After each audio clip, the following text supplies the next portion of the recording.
Welcome to the Frequency Labyrinth. I am Adrienne McDonald, your host. This podcast is for you if you're done with surface level self-help and ready for something deeper and actually transformative. Around here, we work with ancient wisdom, human design, gene keys, and shamanic practices, not as knowledge to collect, but as tools to live by. This isn't about one size fits all. It's about learning to work with your energy, your design, and your life. This is about integration and embodiment. We go deep here with ancient wisdom, practical integration, so that you can develop ironclad self-trust. Let's get into it.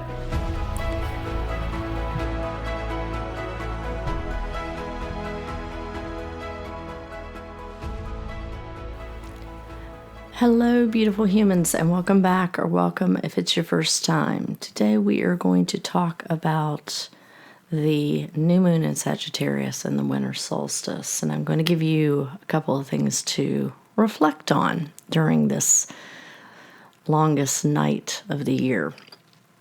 There's a particular pressure that usually shows up around this time of year, and it usually disguises itself as reflection. We're encouraged to look back and make sense of everything, extract lessons, and define what worked and what didn't, and then somehow translate it all into a cleaner, more intentional version of ourselves for the year ahead. And reflection has its place, but I don't think that that's what this particular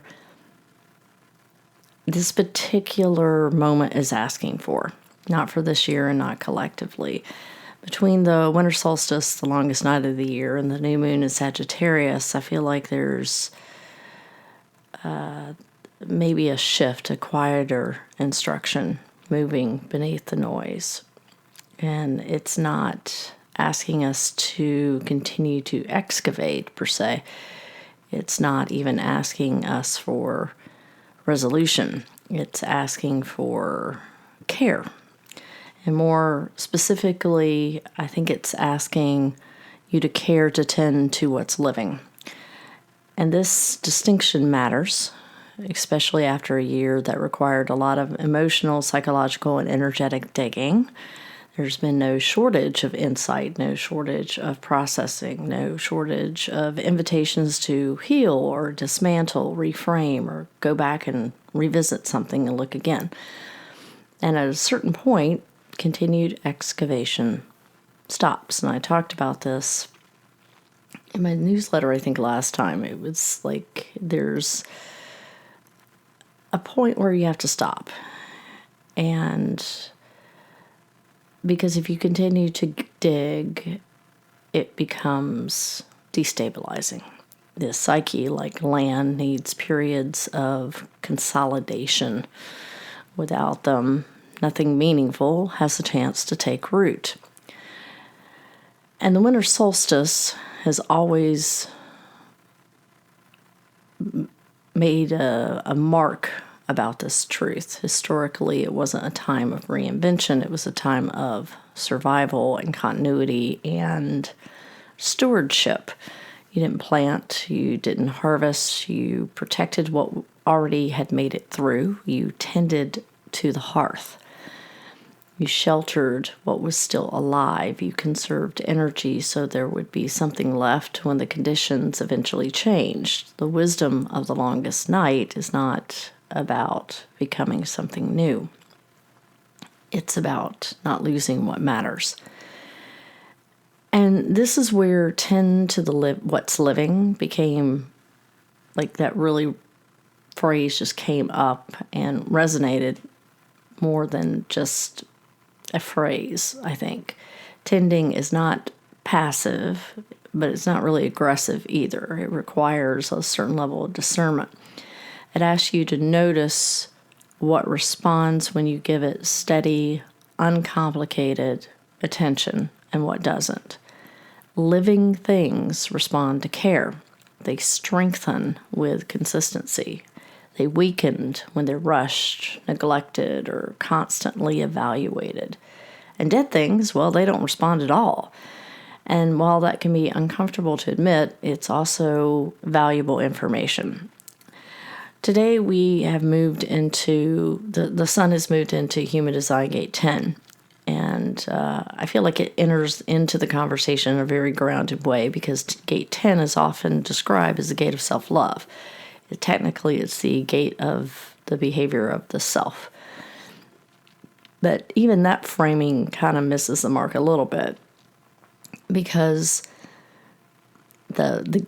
just the self-love part, because gate 10 is about behavior. It's about how you treat yourself and your life through your actions, especially when clarity is missing, especially when motivation is inconsistent. It asks whether your conduct reflects respect for what's alive in you, or whether you override yourself in the name of productivity, obligation, expectation. And from this angle, tending becomes a form of stewardship, because stewardship doesn't ask you to expand or optimize anything. It's asking you to take responsibility for what's already in your care. And that might be a relationship that's endured strain without total collapse. That might be a piece of work that hasn't gone anywhere publicly but still feels real when you engage with it. It may be your body, which may not need another plan right now so much as consistency and respect. Stewardship shifts the question from what should I do next to what deserves my care if I want it to stay alive.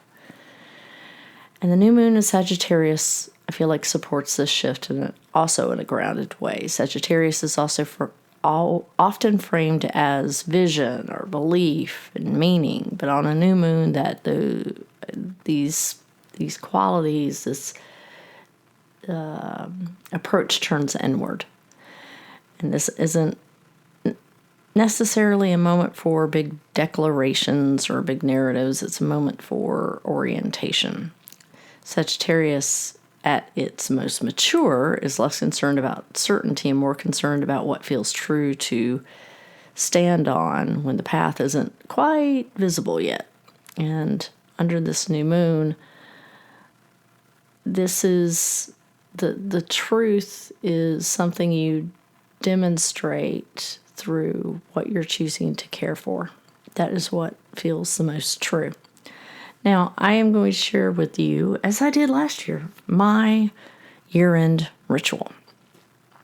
All of this comes together in a practice that I return to every year. Sometimes it's on the solstice. Sometimes it's on New Year's Eve. Sometimes it's in the quiet days in between after, Christmas.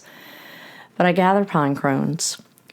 Pine carries resilience, endurance, life that knows how to survive the winter. Pine is an evergreen. On small slips of paper, I write what I'm done with carrying in that year. And it's not intentions, it's not goals, it's releases. It's patterns that have run their course, attachments that have loosened versions of myself that I don't need to come into the following year with me. And I don't analyze them. I don't negotiate. I just write them very raw, very honest, write them down, place each slip into the pine cone. And when the timing feels right, I take the pine cones to a fire-safe place, a fire pit, a hearth, some sort of controlled flame that I trust. I light them and I let the fire do what it does, which is burn and release. And this is important because I don't rush that part. I watch, I let the heat rise, I let the smoke carry what's done back into the larger energetic field. And when the fire goes out, I don't replace what I've released with promises or plans.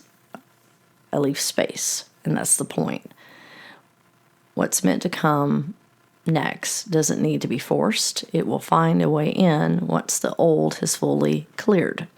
This is how I close a year, by making room for what's already trying to arrive. Now, I feel like this ritual works because it respects timing. It doesn't confuse release with resolution, and it doesn't really rush emergence of anything. It creates space without trying to control what fills it. And to me, that's stewardship in practice. It's knowing when to actively let go so what's still alive isn't crowded out by what's already complete. So as you move through this window, the longest night, the new moon, the quiet days after the frenzy of Christmas, these are the things that are worth considering. Not necessarily as tasks, these 3 things I'm going to give you to consider, but as points of maybe discernment. These aren't about doing more, they're about making sure that your care is actually going where it needs to tend to something that's living. So the first is response. Living things respond to care. Not instantly, not dramatically, but perceptually over time. When you give something steady attention, it does soften. Does it soften, or does it strengthen, or does it clarify, or does it remain inert no matter what energy that you offer? And remember, this isn't a judgment, it's information. It's one of the most overlooked aspects of stewardship, knowing when something is no longer alive enough to warrant a continued investment of time, energy, resources of any kind. If there's no response at all, it may not need any more effort. It may already be complete. The second is strain or tension. Pay attention to where care turns into pressure. Tending should not require you to override yourself. If supporting something consistently leaves you depleted or resentful or constantly negotiating with your own limits, that's not stewardship, that's extraction. And Winter is particularly honest about this. It shows you where things can be, where you can be sustained without force, and what collapses unless you keep pushing. And what's living can be cared for without constant tension and strain. And what isn't will always ask for more than it gives. Remember, we've talked a lot about reciprocity over the past several months. And the third is timing. Not everything that is alive needs action right now. Some things need protection. Some things need rest. Some need to be left alone long enough to reveal what they are becoming. And that's one of the more subtler disciplines of the season, is resisting that urge to rush what hasn't declared itself yet. Stewardship respects seasonality. It understands that forcing movement too early can damage what might otherwise mature on its own. And this is especially true under a new moon, when clarity sometimes is still forming, and anything pushed prematurely tends to distort. And taken together, these 3 considerations, response, strain, and timing, offer a more practical way to live the concept of tend to what's living without turning it into another, performative BS ritual. So these things will help you direct care to what actually belongs, withdraw it where it no longer serves, and pause where maybe patience is the more wise move. And again, this isn't passive, it's precise. The longest night, again, doesn't require insight. It doesn't demand clarity. Those things may come, but it asks you whether you can remain present without forcing the next chapter. Gate 10 asks the same thing through behavior rather than belief, or just mere belief. And this new moon in Sagittarius asks whether you can orient yourself towards what's true enough to care for without needing to know exactly where it leads yet. You don't need to resolve the year entirely. You may.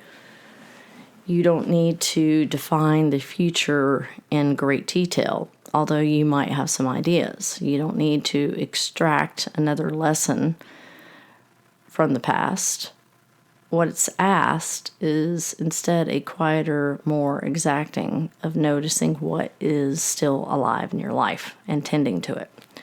And if you do that, continuity will take care of the rest. So that is my thoughts on the solstice and the new moon. I hope you have found this insightful. If you have, please share the episode out. As always, I appreciate you listening. And I will leave you with, remember to find beauty every day and to seek the magic in the mundane. Thanks for tuning in today. As always, take what resonates, leave the rest. Let whatever landed move through you in whatever way it needs to or wants to. And also, if you want to explore more, you'll find more information in the show notes. If this episode stirred something in you, please share it out or leave a quick review. It helps so much and I really appreciate it. And remember, this work is about integration and it always starts with self-trust.